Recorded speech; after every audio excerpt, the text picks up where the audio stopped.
Hello and welcome back to Suspended Fanimation. I'm your host, Dennis Bithoulkas, and it's time for Resident Alien Season 1, Episode 2, Homesick. Welcome, everybody. Let me take care of a little bit of business first, and then we'll get down to it, okay? If you like what you see here, like, share, and subscribe. If you're still on the fence about subscribing, take a look at the video that pops up at the very end here. Basically, what YouTube does, it takes the algorithms of all the stuff you've been watching, tries to match it as best as possible. One of the videos, my vast video library, and pops it up there just for you. Also, if you want to know when I'm going to be on live again next, you get the bell down below. It's a 50-50 chance of YouTube actually notifying you or me speaking correctly. And otherwise, you can go to suspendedfanimation.com. Take a look at the schedule I have up there. I change it out every week. Also, I have all the links to my social media. So Twitter, Instagram, Patreon. No tiers hit on the Patreon because I'm waiting until I hit 1,000 subscribers, which I'm awfully close. And then that way, when you guys give me money, I give you something in return for those tiers. Also, I have the links to my Facebook page, this YouTube channel page, also my Facebook group page where you guys can post stuff and chat amongst yourselves. All righty. Spoiler alert, I am going to spoil the episode. If you have not seen the episode, go and watch it. Come on back. This will be a video. You can comment down below in the comment section. All right. Got it? Yes? No? All right. So, this one, the second episode was a bit better. It dropped a lot of the stereotypes that were going on that were bothering me for the first episode, the pilot episode. And like I said, I kind of figured they were going to clean some stuff up, which they did. It has a very northern exposure kind of vibe to it. It really does. Alan Tudyk, honestly, is the thing that stands out in all of this. That's why they hired the man.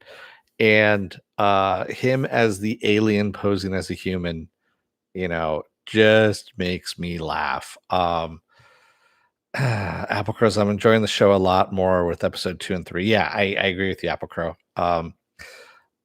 We need him to resolve the thing with the kid though really, really quickly because it's getting old really, really fast. So that's another thing they just need to kind of push past.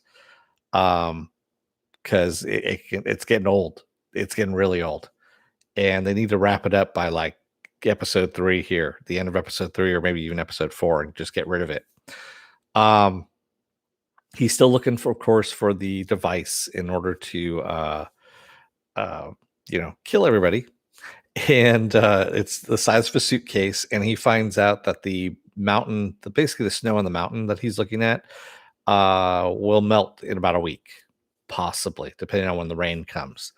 And this whole thing, of course, he knows what mountain it's on because that was the piece of the ship that he found, so he knows where it's at. And at the very beginning of this episode, we see some dumbass doing a selfie on a mountain on the side of an edge of a cliff, I guess you can say, and he slides off. He's falling to his death, but he stops, and he just stops in midair. And at the end of this episode, we see Harry actually making basically an element that can give artificial or anti-gravity, if you will, and that's what makes his ship fly. And we see some snowmobilers come on the guy who we saw floating in the air at the very, very beginning of the episode, which happened 3 months ago. And the guy fell 3 months ago, I should say. And his mummified corpse, along with 2 birds, are actually just floating there in midair.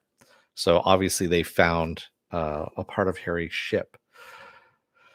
Yeah, so there's some problems that are going to be happening now at this point. There was a line that just made me laugh, and I just wanted to share it because it made me laugh pretty hard. And Harry is now, of course, the town doctor. He is dealing with all these patients coming in, and there's an old guy who comes in who's 80 years old. And he goes, yeah, I didn't like the old doctor because, he told me what I need to eat and need to watch what I ate and all this kind of stuff. And he never told me the whole thing about what's going on. And Harry walks in. He's basically been telling everyone the truth of how fucked up they are. And he goes, oh, yeah. He goes, what you're eating is the least of your worries. And he goes, tell him to me straight, Doc. When am I going to die? He goes, well, do you like Christmas? He's like, yeah. Celebrated in June, before June. which I thought was fucking funny. It just made me laugh. It really there's a few other things, little things here and there too. But yeah, him and the kid, that whole rivalry thing just needs to die. It needs to stop. Um, and of course, him. I like the little subtext too of him uh, changing into a human because he morphed into a human. That he possibly might be getting emotions at this point. That was interesting, but it's been done before, and I really don't want that to become part of the show. So I don't know. Like I said, it's getting better. It is getting better, but yeah, I'm hoping that's not the only two things they're relying on is the kid and then of course the extinction level event because that's gonna be a long fucking season if that's gonna be the case. They need to develop something else and get some more of a story going here. I know it's supposed to be the whole fish out of water thing and you know small town mayhem and all that kind of stuff, but really it still needs to elevate its game just a little bit. And it's been so long since I've read the comic that it's based on. I can't remember what made the comic so stand out to me in my head that I remember, that I still remember it to this day. And it's been a while, like I said, since I've read it. But I know it was a little bit different. Applecrow says something does develop in episode 3, so I do think the story will evolve. Okay, good. Good. Good to know. It's just something that, like I said, as I'm going through it, I'm looking at it from, a viewer. I watch a lot of TV, obviously, at this point because of what I'm doing here on YouTube and just in general. Um, and I want to see a little more uh, substance to my stories, a little more thought put into those stories too. I mean, come on, writers, you're stuck at home. You can dig some more stuff out. You don't have that many distractions now. So that's pretty much all I got to say about it. Yeah, like I said, it got better. Um, oh, and I want to say also the actor who plays Astra's father. Uh, so Astra 12 Trees, of course, who is his assistant. Her father is Dan 12 Trees, and it's played by Gary Farmer. And Gary Farmer is in a ton of Jim Jarmusch movies. He plays he always plays the same kind of character. He's a gigantic Indian dude. And if I remember correctly, he always says the same thing too, stupid fucking white man in all his movies, which is one of those things that made me laugh. And it was good to see him in a different role other than a Jim Jarmusch movie. Um, Applecrow says, I agree, this does need some more spin on its tropes. Yeah. Raymond K. Hessel says, yeah, I was very entertained. That sheriff man, he cracked. Yeah, the whole thing with the sheriff and Harry reading everybody, and he's doing the voiceover about reading the emotions on their faces and like, anger being portrayed, but masking grief and bravado or, superiority, masking weakness. And he goes, in this one, I can't really read her. It's kind of like that bunny that you yell at so often that it just starts losing its fur.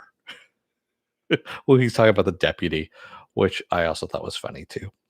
It was just a weird line, but it was funny too.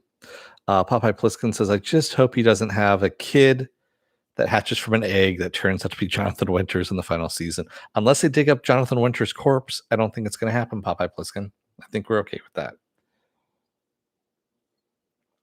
But it is SyFy, so don't put it past them.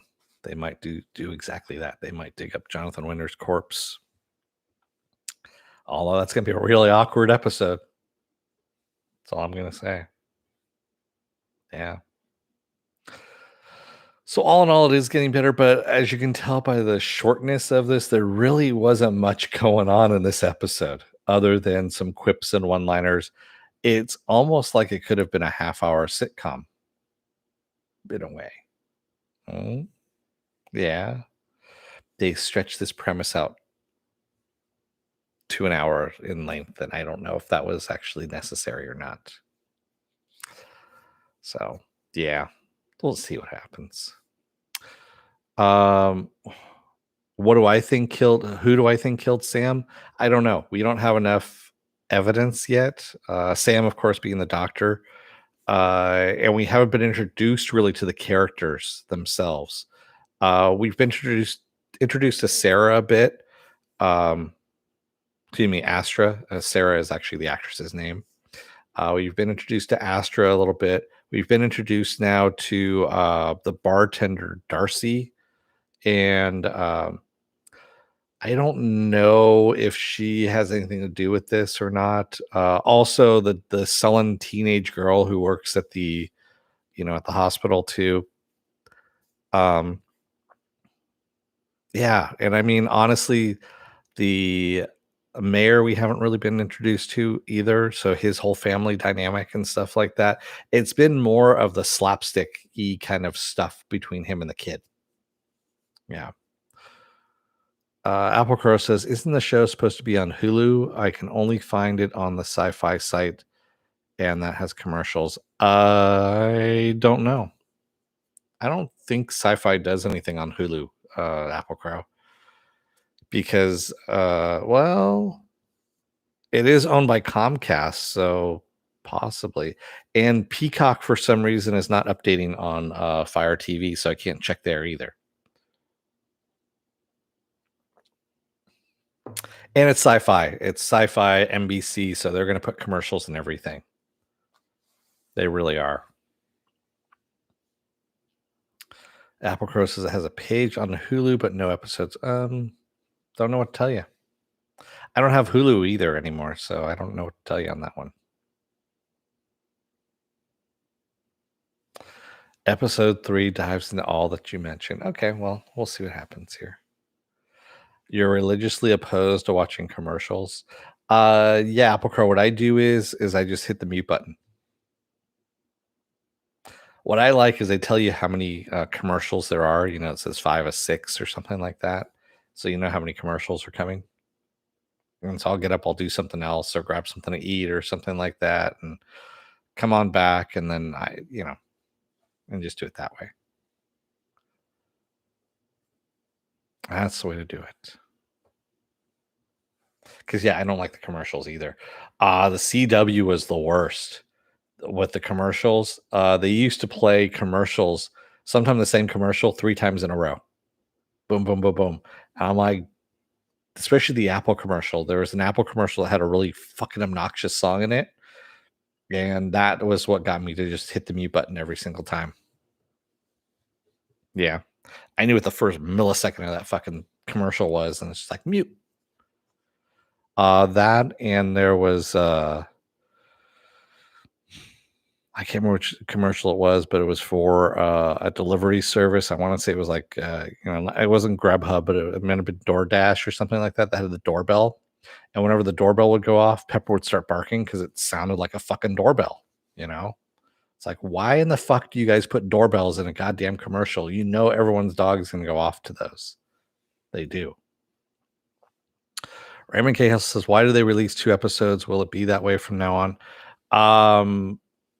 SyFy does this weird thing where if they don't have faith in a show, they will start burning off episodes. And depending on how fast they start burning off episodes is how long you can see the show. Well, again, let me take that back. 12 Monkeys we thought was dead at season 4, I think it was. I think it had 5 seasons, if I remember correctly. And we pretty much thought season 4 was that it was dead after that, because they did like half the season they dumped, and then they did the other half of the season where they dumped it, and they were just like, yeah, fuck it, we're done. And then they came out with season 5 and they dumped that all at once. That was the finale. That was just wrapping everything up. And they do that. I don't know what it is. They do this weird release schedule where they just kind of dump pockets of episodes here and there, and it makes no sense. Really, it doesn't. Whoever's running it's part of the NBC crowd, NBC Universal Comcast crowd. They just suck. They really do. Yeah. Applecross has no idea, maybe to see how many people are interested already. Possibly. I mean, I know they do look at, social media, what's going on here. They look at ratings as well on their app. Could be the reason why they don't have it on Hulu either, is they're trying to see if there's any interest for people actually seeking it out on the SyFy app to watch it. And yeah, Applecrow says, I just hope we get a Gina Torres or Nathan Fillion cameo. I don't think that's going to happen. I so I don't know if anyone ever saw it was a web series called Con Man, and it actually starred Alan Tudyk and Nathan Fillion, and it started off on the web. It was webisodes, and it was really funny. It was about a actor who was working conventions, and Alan Tudyk was the one who hadn't really hit it big in acting, and Nathan Fillion was his co-star in one of these TV shows that hit it really big, and so he's like the William Shatner, and Alan Tudyk is kind of like, red shirt guy number 5 or something like that. And it was hilarious. I mean, just absolutely hilarious. And then SyFy was actually going to make it into a show. They actually did a season of it, I think, if I think about it correctly. And it was really, really good. And then they did no promotion for it. I think they just kind of dumped it on the SyFy app and then they left it. And there was no word as to what they were going to do with it. And that also killed the webisodes too, because they had already licensed it to SyFy, so they couldn't really do anything more with it, and it killed it completely. Yeah. Killed by a lava monster before the first commercial break. Hi, Gwen. Yeah. That was such a good show. And I mean, just all the people that were coming in, all the actors that would come into that, the cameos were fantastic on Con Man. It was such a good premise too. It had so much potential, and fucking SyFy ruined it. They really did. As most things they ruin. They I don't know. I'll just say this, if I had a comic that was blowing up and really big, and my comic company was peddling it for a TV or a movie series, I would not go to SyFy. I would say, fuck no. No SyFy, no NBC, no USA Network, nothing like that. Yeah. Just no. I would go to TNT before that. At least TNT, it's AT&T Time Warner, but still. You know what I mean?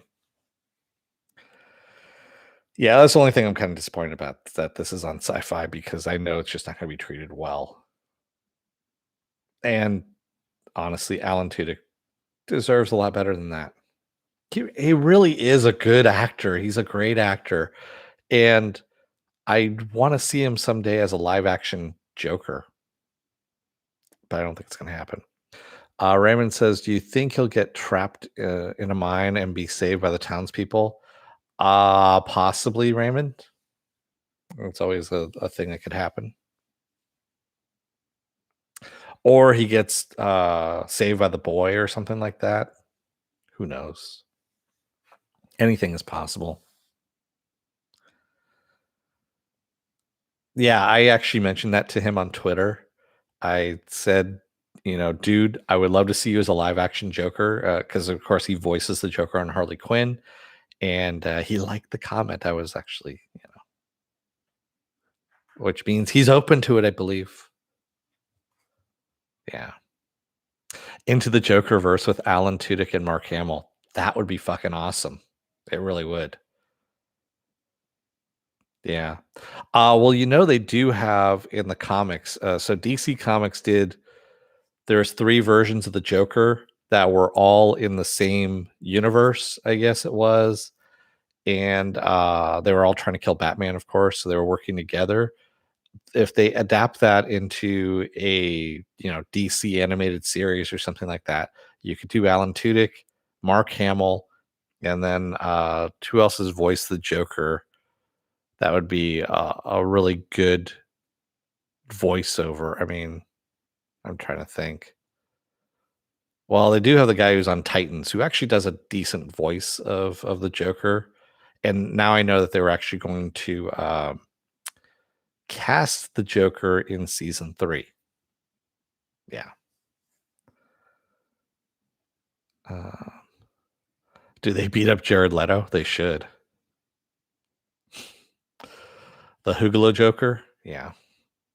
Uh, I read an article recently where they're talking about that Jared Leto was, I guess, filming some scenes for, Snyder for the Snyder cut. And they refer to his Joker as Hugo Joker, Hugoker. It's really hard to say, but it's spelled out, well, and that's what made me laugh. Yeah. Hey, filthy. What about Proto Joker from Gotham? Yeah, actually, you could do him. The guy who voiced Cal Kestis in Star Wars: The Fallen Order. I can see him. Yeah, that would be the third Joker. That would work. I can't remember the actor's name now, but yeah. And Raymond Chaos says, I think he would be a good Riddler as well. I don't know if Alan Tudyk would be a good Riddler. I don't know. His Joker is fucking spot on, though. Watch Harley Quinn if you get a chance, and his Joker is just fucking spot on. It really is. Yeah. Applecrow says, one of my best friends considered Leto the best Joker because it makes sense that he has a gang. He's not a comic book fan. Oh my god. Yes, it is a big Galactus. I always pack a big Galactus. Never mind. Jim Galligan for the Gaffigan for the Riddler. Who do they cast somebody for the Riddler in the Batman who's coming up, and I can't remember offhand who that is because now I gotta look. It was somebody that I hadn't thought of, and which is now, of course, coming out in 2022 because everyone keeps getting. Paul Dano is who is the Joker in that movie,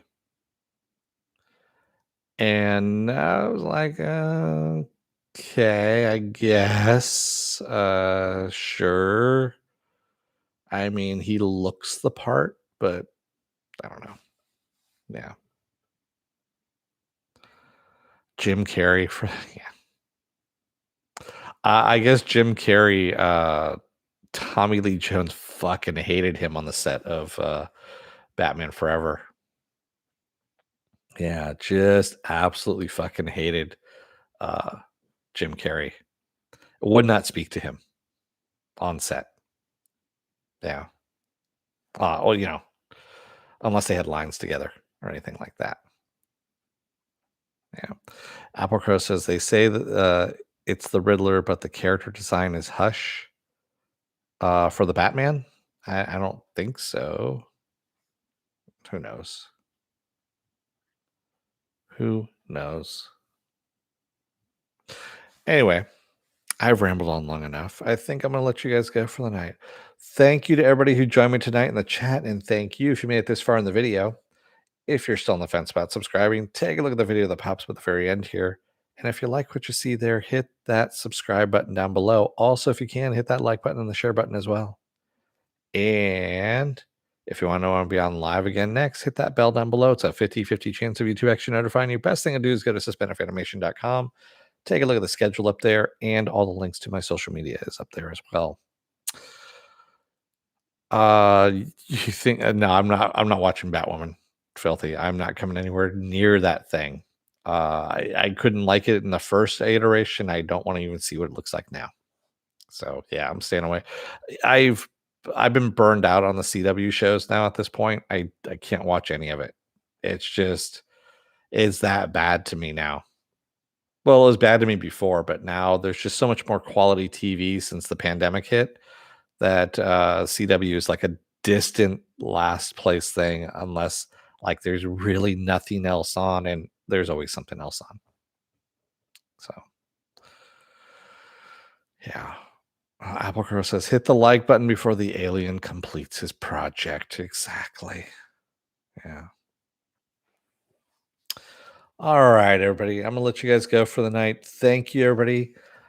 I will see you again. Oh, what do I have coming up? Tomorrow is going to be WandaVision. Saturday is Saturday Morning Blast Off. We'll take the genre news of the week. Any other genre stuff you guys want to talk about, we talk about it. I believe now I'm going to be doing on Sunday episode 3 of Resident Alien because I didn't realize there was an episode 3. Monday I'll be off. Tuesday will most likely be another episode of Is It Worth My Time? Don't know as of yet. That's going to be an up in the air at the moment. Wednesday I'm going to have off. Thursday will be the new Resident Alien, unless they start releasing, 2 episodes at a time. We'll see what happens there. And that's where we'll wrap it up there.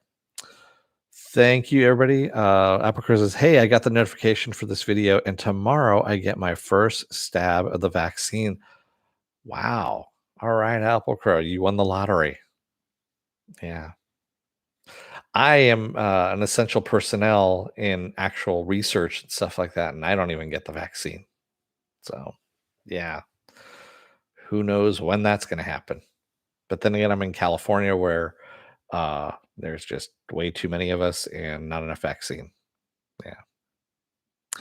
Ah, you work for nursing school. Okay.